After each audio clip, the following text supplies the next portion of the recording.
Developing tonight, Oregon's state moratorium on evictions is set to end July 1st. And since it began, landlords have not been allowed to terminate or evict tenants for not paying rent. However, as the deadline closes, both tenants and landlords are left with a lot of questions about just what happens next.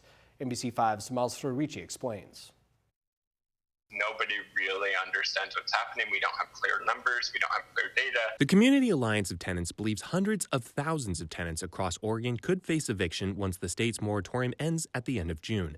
This worst-case scenario is highlighted by the fact that there's little guidance coming from the state. Yeah, I think everyone's confused right now for sure. Landlords are currently not allowed to send eviction notices to tenants for non-payment of rent.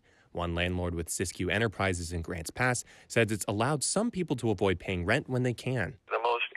In the most dire situation are the ones that are paying their rent or paying a portion of it.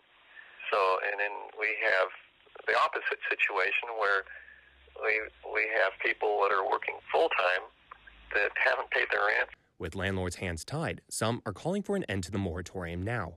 Kat says according to data from the state, nearly a third of Oregon's 2 million tenants were behind on rent during the moratorium.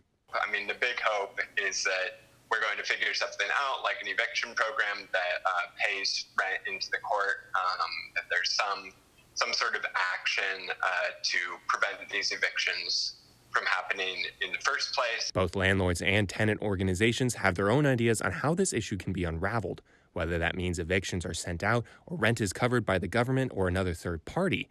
No matter what, though, tenant organizations say come July, there may be an enormous amount of evictions if something isn't done soon.